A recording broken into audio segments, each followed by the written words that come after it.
What's going on, everyone? This is Dr. Mephisto and welcome to the ride. We're here today in Montreal and the guest I'm about to get today is one of the well-known b-boy here in Montreal. He's also a social activist for the hip-hop community, and I can't wait for you to discover him. Let's go!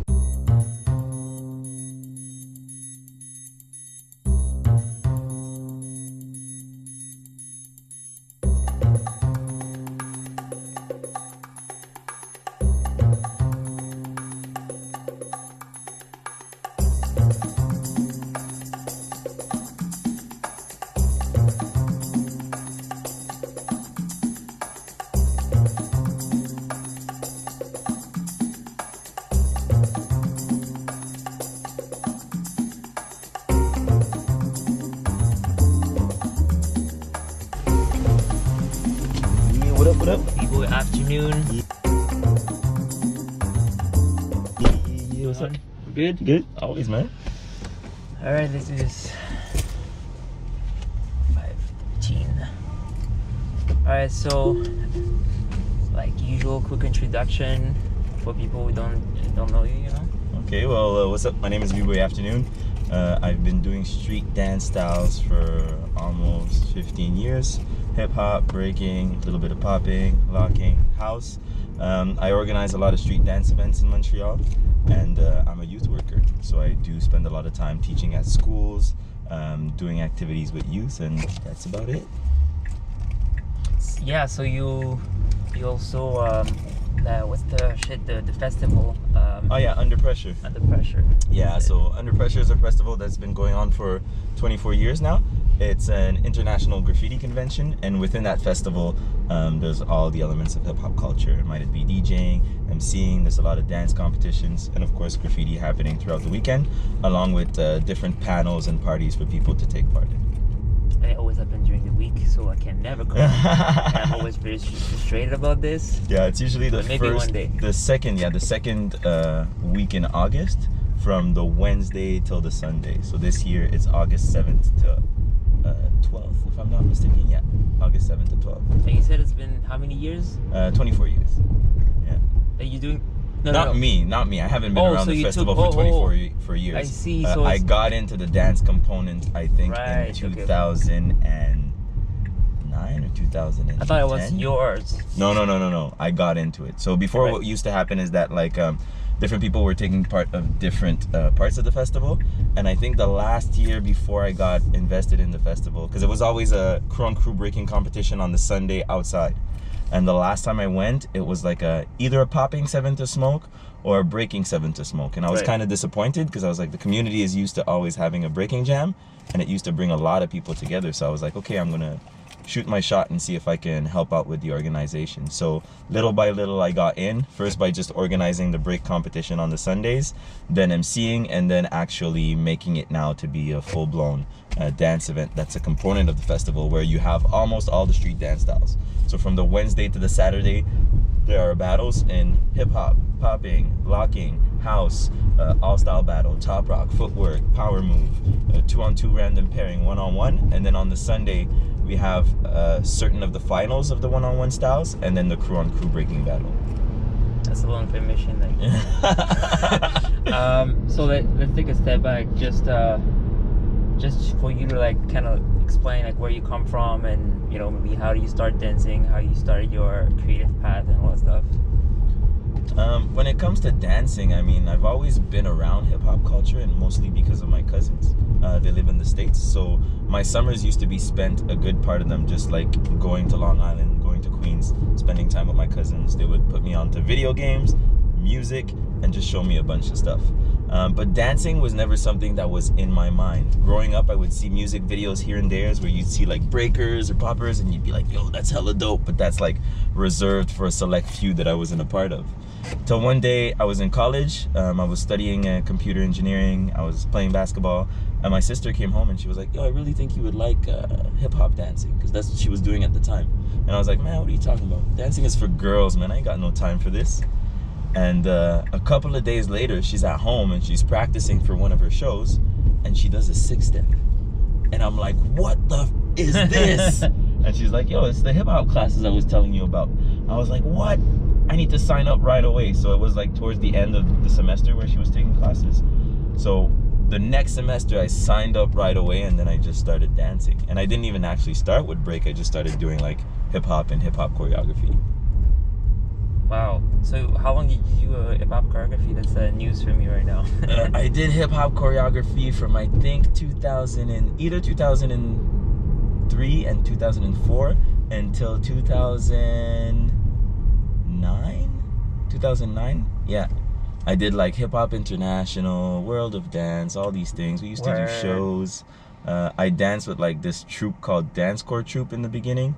Then when the Hip Hop Internationals came to Canada for the first time, I was part of this group called Fifth Element. It was me, Boogeyman Lynx, Leah, Junior Boogie, and this girl named Nicole. Leah McFly? Yeah, Leah McFly. Shout out to you. And then once we participated we got second place. I saw Urban Element that was there, and they had this group called Raw, and like what they did was really dope, and I was like, yo man, I need to level up because I'm not at level. So I started training over there. I did the auditions. I got on the team, not necessarily because of my skills, but I think mostly because I was like one of the only dude along with this other guy that was there. I see. So every practice they would come up to me and be like, yo, you know, you got to carry your weight or else we're going to have to kick you out. But yeah, I danced with Urban Element, and then after the time I spent with them, I wanted to just explore more, and then I just started doing more battles, traveling, and steering away from just the more choreographic side of hip-hop as far as schools go. Cool. So I didn't know you studied computer engineering, man. Yeah, man. I wanted to do video games. Like that was my thing. I kind of remember you saying that at some point. Yeah. But at school they were like, no, it's not going to make money. I was like, what the hell are you guys talking about? It's going to be the biggest thing since sliced bread. Yeah. So when did you stop? I stopped for two reasons. One, I got really involved in dancing, and I just thought about the lifestyle I would have if I was still working in the computer field. Meaning like a lot of times sitting down at a desk, having to read through paperwork, and like I still have that love for video games, but not to the point where I would sacrifice a lot of things, good sleep and stuff like that, to be able to do it. What's funny is that I do things that are exactly similar when it comes to dancing, meaning sleep late, be on the computer, but I think it's a different component just because I get to interact and be with actual people rather than in front of a computer. Well, I mean, like computer engineering is changing right now, right? Mm-hmm. It's becoming less of like a huge nerd thing. Definitely. You know, the image of computer engineers changed a lot. I think also because they're trying to inject a lot more, like to bring a lot more females as well. It kind of changed the dynamic. There's a lot more hipsters. Depends what field. It depends on what field. Like if you go to all the UI stuff, there's a lot more hipsters in there, man. It's so funny. But anyways, yeah, and it's funny because I find that from what I heard about the video game field, they're doing a lot of stuff. People who employ video game programmers, they do a lot like what they do for artists. Like they try to push, you know, the passion and like pay them really low, and because there's so much competition, people wanted to get into this. Yeah. And well, at least that's what I've heard, right? But yeah, you definitely spend a lot of time sitting. But you know, now you can work remote from anywhere. True. I mean, it's not something that I've put aside and I was like, yo, I'm never going to touch video games again. But I'm like, for the moment, I'm focused on something else. I still have ideas and projects that I see, but I'm like, you know, they're not going to run away, so all in due time. Yeah, and it put you in that kind of mindset, you know? I feel like computer engineering and dance are really related in a way that you always need to, you know, not feel like you're there. You know, you always need to learn something new. Yeah, definitely. If you want to keep moving, if you want to keep having a job. Yeah. True. Yeah. So yeah, where you from, by the way? That was part of my questions. Like, what's your background? And so both of my parents are from Haiti. I've never been to Haiti yet. That's one of the things that, like, a couple of years ago I was like, yo, I'm traveling all over the world and I've never been to Haiti. Like, what the hell is wrong with me? So that's something that I'm going to be doing towards the end of this year. But I was born and raised on the south shore of Montreal. It's like this little borough called Brossard. And like, yeah, I spent like a majority of my life there till like my early 20s. But the thing is that, like, although I was living there, I was always going to school in Montreal. So grade school, middle school, high school, I went to this private school like in the Westmount area of Montreal, which is like a rich area. It was a pretty shitty high school, grade school, and middle school, if you ask me. Like, you have bars on the windows, like doors that close once the school is open, and it's like, yeah, they got a very special mindset. I've heard that it's changed a lot because some of the people that are in the dance community are actually working for this school, which I was surprised. Like, this b-boy named DVD was like, yeah, I teach break over there. I was like, what? They have break at that school? Like, unthinkable for me. But yeah, I spent most of my time, like I said, in Montreal. And so I just made the normal shift once I finished high school. Although I went to college on the South Shore, a majority of the things that I was doing was happening in Montreal. So I just did the plunge and been living there ever since. Yeah. Right. And yes, I've never been to Haiti. And your parents, like, got you a little bit, like, is there like a connection with your parents with your passion for music, dance, etc.?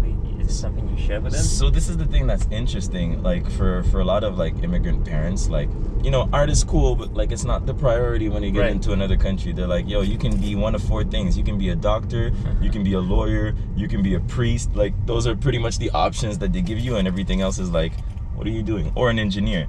And what's funny is that both of my sisters are engineers, and I was going on that path, but I was like, nah, this is not what I want to do. And I got into dance, and no one said it directly, but I know that for a lot of people in my family, it was like, what the hell are you doing? Like, dance is not like a stable job or something that you want to do, or that you should want to do. But for me, it was more like, you know what? I'm going to put my energy into something I like, and we'll see whatever results that it gives. Like, a majority of my income doesn't necessarily come from me dancing, doing performances, or teaching, but it's more a question of how can I use my skills, right? Like transferable skills. So I do a lot of youth work. So dancing allows me to know what's going on, stay hip, know what music the youth are listening to, and actually have a point of contact with them. Might it be through social intervention that I'm doing with dance, or just being a youth worker and a counselor for them. Yeah, you do. That's what I like about you, is that you do a lot of stuff with your knowledge of hip-hop, and you're kind of like a little encyclopedia when it comes to, I just swear to God, I was in your apartment, I was like, wow, like, you have so many literature about hip-hop, really touching all the element, the music, yeah, that's what I admire about you, man.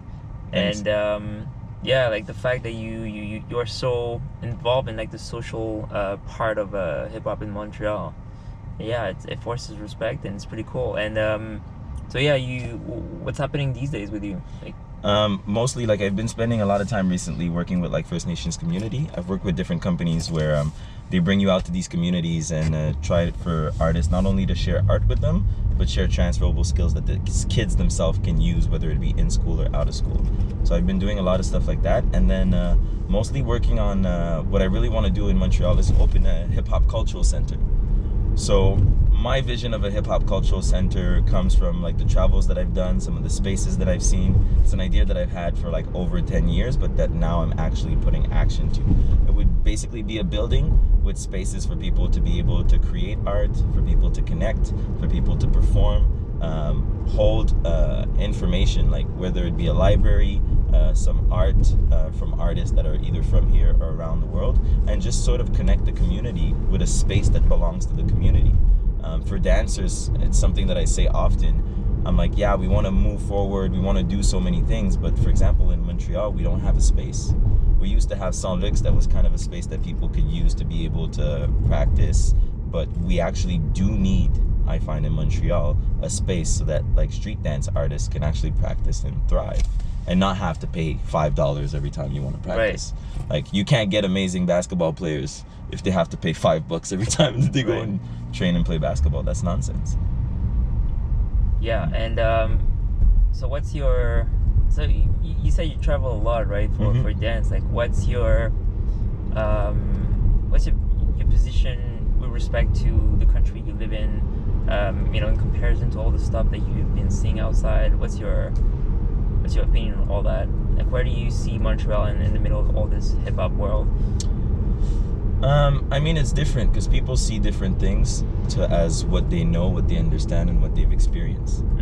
For me, I do believe that Montreal used to be in an amazing space. And it still is in a good space, but I find that it's not in as much as a good space as it used to be in. Whereas internationally, like Montreal is renowned, let's say right now, for a lot of the good poppers, but it was renowned a lot for a lot of other dancers. It's known for some breakers here and there and stuff like that, but I do find that Montreal doesn't necessarily get as big as a shine as it had in the past, or that it could have. So for me, it's more of a question of, okay, seeing what's happening outside, seeing what's happening in Montreal, and try to just foster things to move forward in the quote-unquote proper way, meaning actually sticking to what the dances are about, that the dancers actually develop, and not necessarily look like dancers everywhere else, but that they actually do look that they're from Montreal and that they have their own essence. Right. So what's Montreal's identity? That's what my question was. Maybe it wasn't asked properly, but what's Montreal's identity compared to? That's interesting. So it's something that I've realized from traveling and even from people coming in, is that a big strength in Montreal's identity when it came to street dances is that these things are lived. Like, you'll go to places somewhere where people are like, oh yeah, street dance is what I do as a hobby, and then, you know, once the jam is done, you know, pack it up and I get into my normal life, and they don't cross each other. But in Montreal, for a big number of the street dancers, like, it's not something that you just do as a 9 to 5 or just when you feel like releasing. Like, it is part of your life. A lot of the decisions that they're going to do and the moves that they're going to make is related to the dance.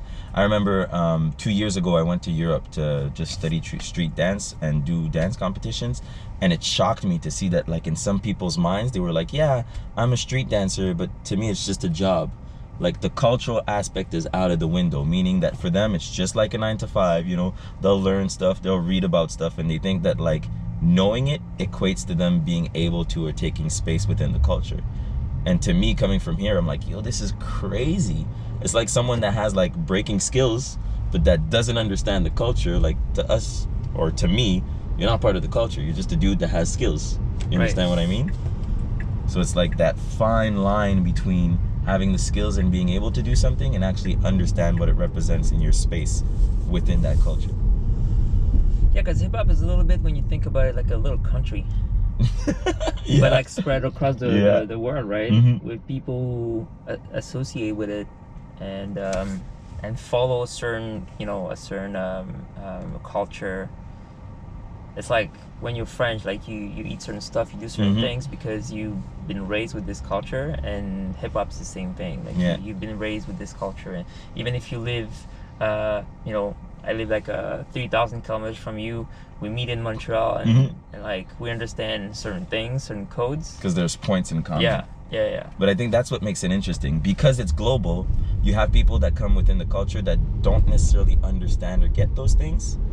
And then they're inputting things that, like, no, that doesn't work. And they're like, but why? I can do everything I want. Hip-hop is freedom. It's expression of self. I'm like, yeah, it is. But there's rules and regulations. Meaning, the best example I can give is a friend of mine, Keisha, told me this. He's like, it's like people wanting to be Buddhist monk, but they want to eat meat. Oh yeah, but you can be Canadian and not eat poutine. Yeah, exactly. But there's a fine line within, is it the core tenet? Eating poutine doesn't make you Canadian, because the majority of people that eat poutine are people from Quebec, and then they'll argue with you that the poutines that they sell out in Canada are not poutine. But rather than, like, a tenet of Buddhism is not eating meat because you respect nature and the environment around you, blah blah blah. It's good for your health. Yeah, but hip hop is a culture, not a religion, though. True, but Buddhism is not a religion. Yeah, sorry. Just set up your guard here. But this is the thing, is that, like, when you really look at hip hop culture and you know where it came from and why it was done, there are certain things that are part of that culture for a reason. Yeah, a lot of times. Is there really rules in cultures, though? Of course. Like, that's how you associate. That's how you associate, and you are part of the group. So, for example, if I don't know, there's a culture around, like, Japanese cartoons, Japanese animations, mangas, anime. Right. There's certain things. There's unwritten rules and written rules. Like, if you don't watch anime, don't come and talk to me about anime. You're not part of the culture. Right. You understand what I mean?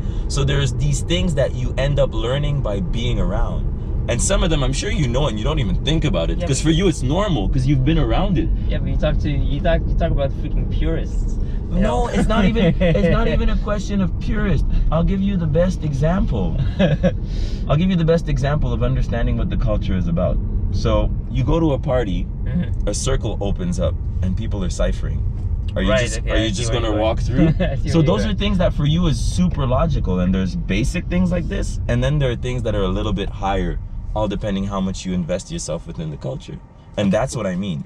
Meaning that sometimes people take shortcuts, or they remove what they don't like, but they don't see it as a whole as part of the culture. I don't think it's that simple. It's like respect. Everybody has his own kind of like vision of respect. 100%. Some people are sharing it. But when you go within a culture, you have to learn, okay, well, how do they deal with respect? I'll give you the best example.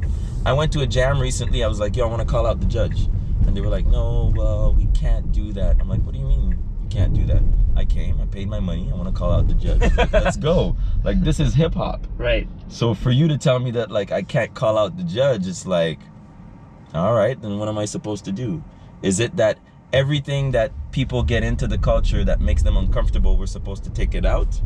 I've been to, for example, dance classes where music is playing and, like, you know, the song is like maybe misogynistic, and then the teacher is like, you know what, I don't like this, I'm gonna change the music, like it's too misogynistic. And people are like, yeah, and then they put another song and blah blah blah blah blah blah blah, nigga.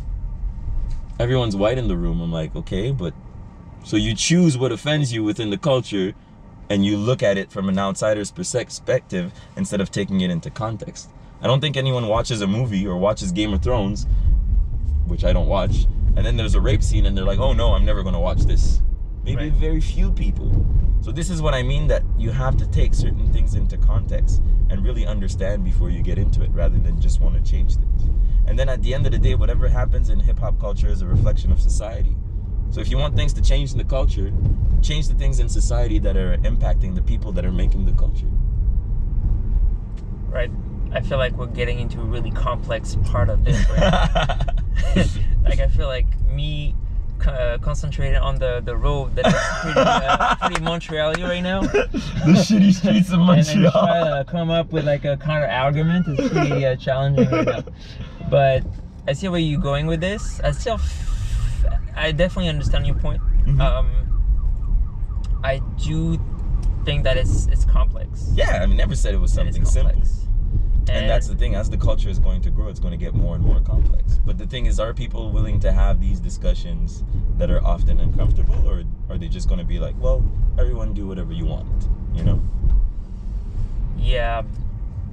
It's also very, it's complex for me, because there's multiple branches of this culture where there is something that was pretty like community oriented, and another part where it was all about like integrating everybody. And when you integrate everybody, you know, you have to, you know, everybody brings their own. It's like Canada, right? Everybody brings their culture with it. So there's Canadian culture, and then you bring your stuff, and you respect everybody's culture as well. And then you go to France and you just throw your culture to the garbage, and now you're French and you have to adopt this, or the US. I think it's finding the middle ground, in the sense of, like, if you come into a culture, it's not that you can't bring your own things, but be aware of what's already in the culture. It's like being a guest into someone's house. Right. If someone comes into your house and you're like, yeah, make yourself at home, and, you know, they get naked and they put their dirty feet on the couch, you're gonna be like, yo, hold up, what's going on here? So there's a fine line. It's just being careful not to be at both of the extremes, but communicating and making sure that you can find a common ground. Right. So tomorrow you go to a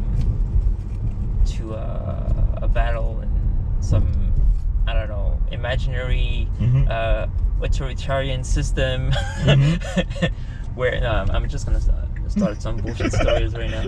I was gonna say, you know, like, it's gonna be very, very offending if you call out the person who created this whole event. They can start some shit. But yeah, it's part of the culture. But see, the question is, and this is what people don't realize, why is it wrong to call out someone? It's dancing. I'm pitting your skills against my skills. If you have an ego, that's when it becomes a problem. If your whole business relies on your image, that's when it relies and it becomes a problem. But if you're about the dance and having fun, Well, there you go. Like you said it all. Like it's the business. So Like, then what's the question becomes, what's more important, culture or currency? Yeah, definitely. But it's like you work for a boss, and you know he said something that you don't find is correct, and you're just gonna call him out in front of all the company. You might get in trouble. But that's the thing. It depends on your integrity and where do you stand. And the thing that's interesting about this is that, like, what becomes the most important thing? And it goes again to what I said when I went to Europe. It was shocking to me that I was like, yo, this person right here is like seeing like, okay, teaching as like a legitimate job, and they've been dancing for less than a year, and they're like, yeah, so I made my CV and I'm gonna apply this, I'm gonna apply there. And I was like, yo, I had to wait before I started teaching. And even when I started teaching, some people around in my community were like, yo, man, you're not fit to this, to teach XYZ, and I made my work. And for me to see that people like went to Europe, some people that I've seen get this like flimsy diploma after a year of taking dance classes, and are like, yeah, I'm a hip-hop dance teacher. Those are the things to me that I'm just like, wow, currency is taking over the culture, meaning that the fact that people can make money off of this, and it might be more enjoyable than another type of 9-to-5 to them, is like perfectly fine, and to throw the culture to the side.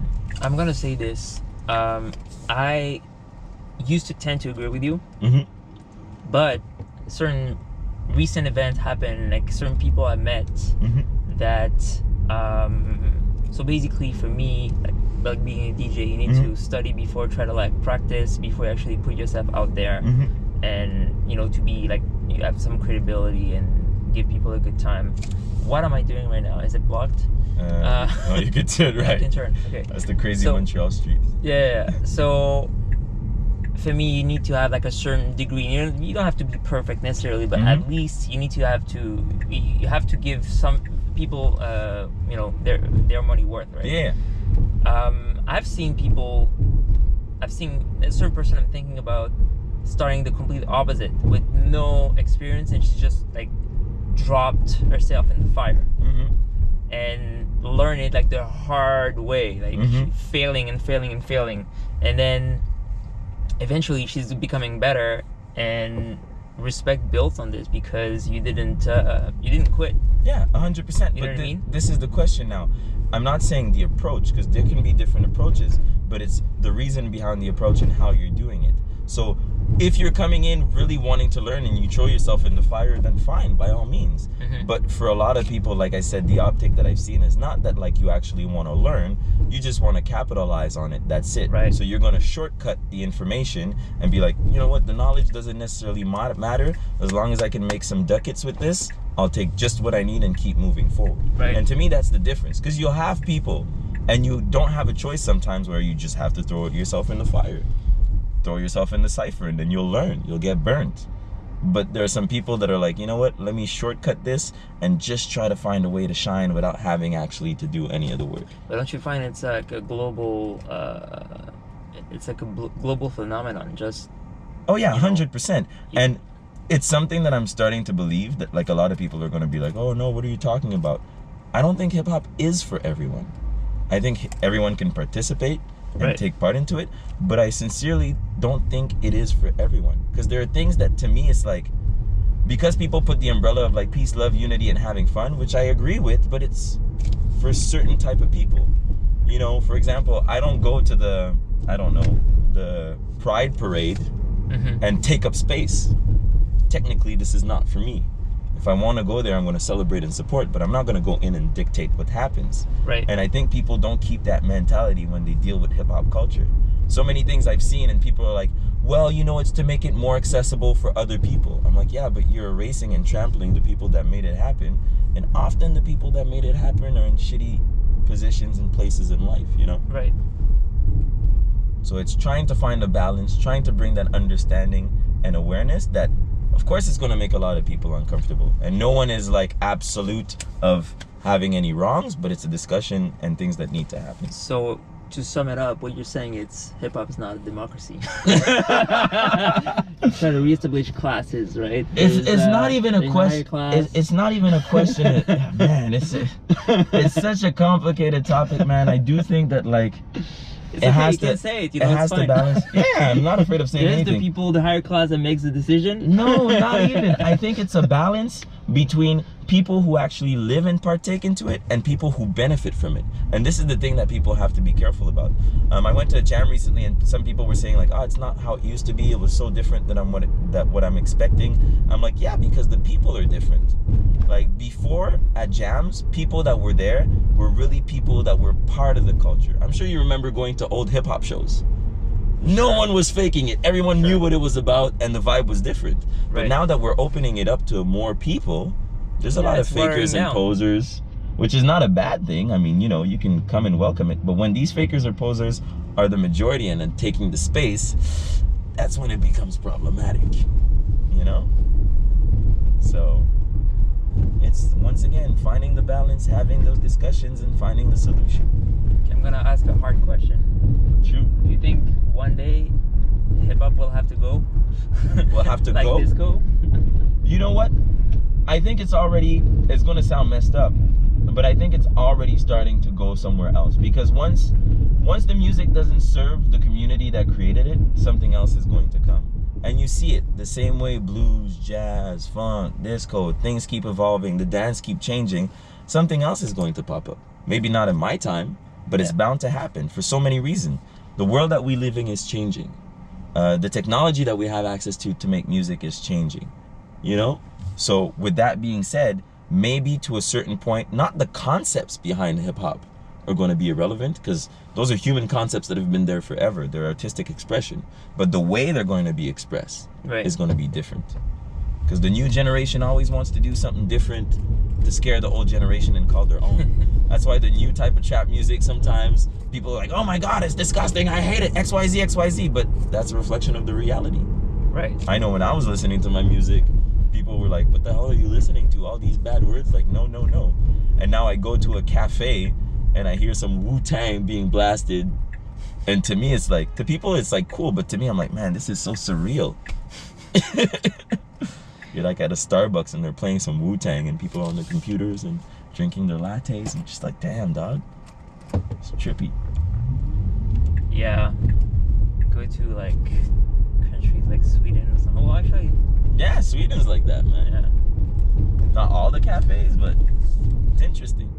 I was actually talking to a DJ in Toronto, old school DJ that started a lot of stuff, and he was saying how now the most hardcore hip-hop fans in Toronto are usually like Caucasians, and like black guys usually go to like the trappy stuff, like the more hot, you know.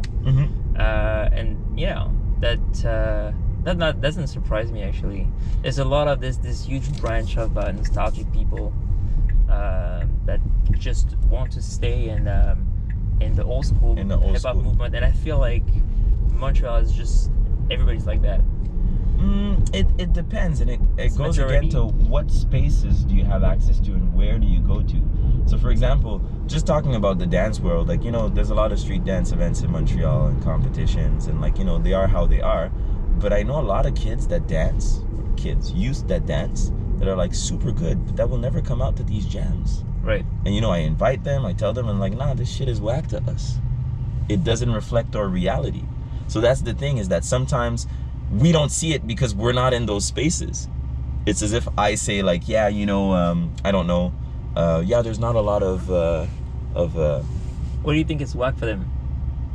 Because it's old, it's slow, the rules have changed for them. Yeah, but some certain kids, and thank God they had like connections with all the music. Like when you look at Tribe Called Quest, they could be that kind of music if they didn't have this connection with their parents and learn music from them. Yeah, definitely. But I think is that also with kids is that we have to give them time. Meaning that my journey within music and art in general was finding hip hop and being like, yo man, this is the shit.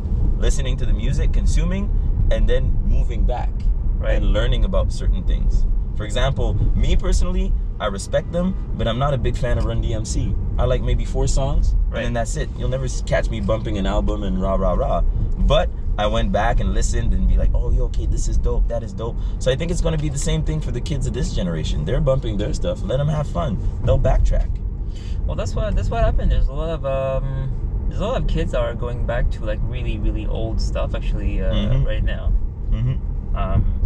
But anyways, so yeah, actually, did you have a connection with your parents with respect to music, or not really? No, not really, man. I mean, my mom listened to a lot of music. Like, I think a lot of Haitian mothers, when she'd be cooking around the house, she'd like put some music and be like, yo, I'm gonna show you how to do compa. And I'd be like, Mom, this is kind of like, ugh. And then on my dad's side, my dad, I don't really see him having like a big musical side. He was a lot into martial arts. So that's something that like I got the bug from him when I was young. Yeah. What do you think? What do you think it is? Like the fact you didn't want to share this? No, not even. It's so I think I was a lot the kind of kid that would just like, when I'd be around people, I'd like having a good time, joking around. But like my alone time was really spent a lot just like researching and doing my own thing. Right. Being into my books, being into my music, playing my video games. So it's something that I prized a lot, just like being by myself, being alone, and having my space. So I think there are certain things like when it came to music and art that I like to keep for myself and not just dive in and open up to everyone. Yeah, and you said to me that you start like, well, it's not starting when you have 100 beats, but you're spending some time producing. Yeah, I'm making music. So I've been DJing for a while. Like I don't necessarily do a lot of parties or battles because it's something that like I really have specific ideas and focuses I want to do, so it's more a labor of love rather than like, yo, book me for this gig or that gig. I mean, I'll do 1 or 2 weddings here and there during the summer because like it pays well. Yeah. But aside from that, like I'm not gonna expose myself and be like, yo, book me for a DJ gig. I think it's really for the love of the music and creating the music. The same thing. I just got like an electronic drum set that I'm gonna be like banging the hell out of. But it's just to get a better understanding of music and just really to create and enjoy, man. Like, we all got one life to live. I love arts and just creating, so I'm making the most out of it, man. Is it like on your artistic path, like, is it like a dilemma to, you know, the dilemma I'm talking about is being a specialist or being a master of none, you know, like spreading yourself like in so many things that you can't really become like really big specialist at one thing. You know what? There's something that I realized a couple of years ago. I was like, everything seeps into everything. So even if you're not specializing in one thing, the fact that you're touching multiple things, there's core tenets, essences that you can bring back to whatever main thing you want to do. And at the end of the day, you know what? More and more I'm getting into it, the ego side of wanting to be the best in this and blah, blah, blah. I'm starting not to care anymore. I just want to have the experiences. I don't care like, either. I was just curious about your the thrill of like, for example, people know me for doing a lot of dance competitions and being like intense for some. But for me, like the titles are cool. You know, I can throw them up on the wall, whatever, and I won't say no to some extra money. But it's really for like accomplishing something, rising to the challenge, and really like constantly putting yourself out there and being like, you know what, I'm at the same level as everyone else, let's see if I can raise the bar. And then that's it, man. Yeah. And talking about all those competitions, still any competition you didn't win in Canada?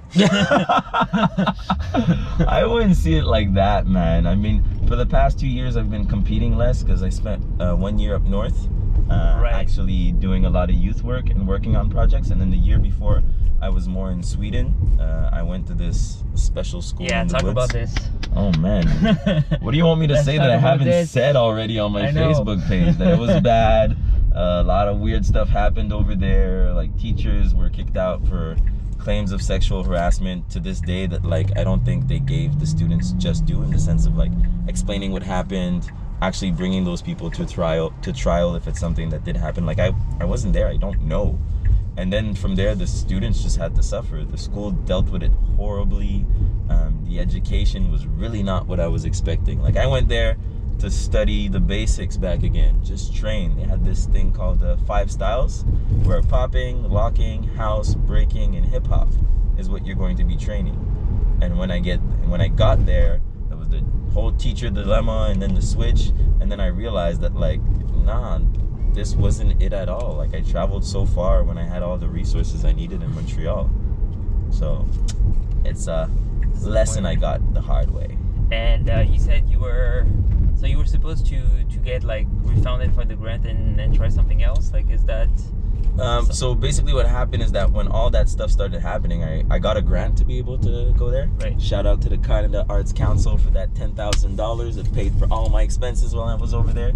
And yeah, I wrote to them like maybe a month and a half in. I was like, yo, it's really not going good. Can I just like give you whatever money I didn't use and then head back home? Because I don't want to stay here and deal with this. And they were like, no, unfortunately, how the Canada Arts Council works is that if you quit, you have to give us back all the money. Right. And a big chunk was spent on like, you know, deposit for my place, the flight over there. So I was like, there's no way I'm forking that out of my pocket. So I'm like, all right, I'm gonna write it out.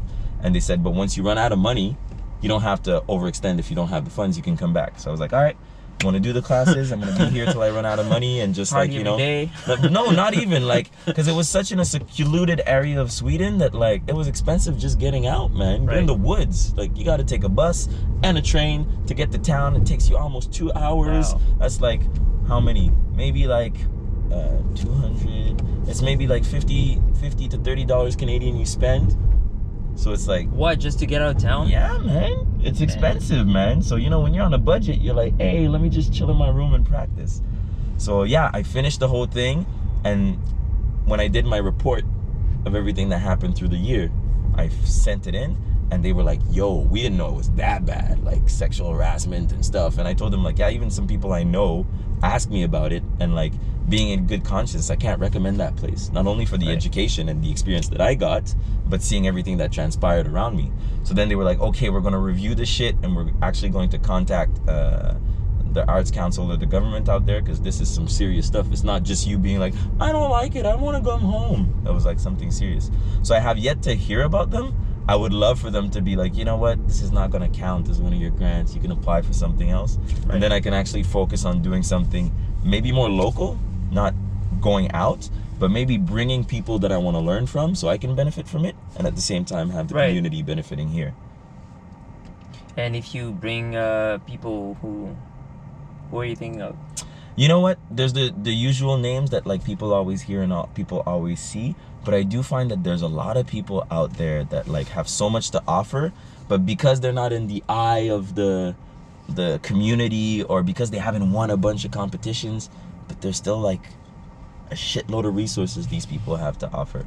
So off the bat, I'd have to sit down and think. You know, there's your usual suspects that are my favorite, like Link, like Brian Green. There's Nyako that I would like to bring in hip hop. There's a lot of the guys from like the States, some of the OGs, dancers from Europe, from Ukraine and Russia, man, that like, not only because I like their style, but because I've taken workshops with them and I've seen their approach to how they teach. When I was in Europe, I took a class with Kosto from Top 9, and I was like, yo, man, this is really fresh. Like, really someone that has content, meaning he's made his research, and he brings also something new to the table. So like, yeah, there'd be many. And because I'm touching a lot of styles, it would be interesting to bring more than just one person that does one style, but like touch a lot of different styles. So actually my last question, when are you gonna release your beats? Yo, man, you know what? So here's the thing. I'm working on a book right now that I want to finish the first draft by the end of June. And then from there, I'll work more on releasing beats. Because actually what happened with the book is that I started writing it. I was maybe like 1/3 of it was done, and I had to really flesh it out. And like the book just disappeared, man, from my place. Really? Like it literally disappeared. I put a call on Facebook, Instagram. I was like, yo, to the very few people that have been to my place, does this ring a bell? I flipped my whole place upside down, which I'm still doing now as I'm like rearranging stuff. I'm like, yo, it's gotta be somewhere. And yeah, so I'm gonna focus on that, and then as soon as I'm done with that, what do you mean it disappeared? Like you type it with a typewriter? No. I write. So for me, the process of writing is really like I really wrote it down. I had this book and I had everything written down, but like, yo, I just can't find it anymore. So that's crazy. Yeah. But yeah, beats are coming. By the end of this year, next year, you'll have some stuff out. Sick. All right, man, let's wrap this up. Thank you so much. Thanks for having me, man. Yeah, definitely. And see you soon in Toronto. Yeah, definitely.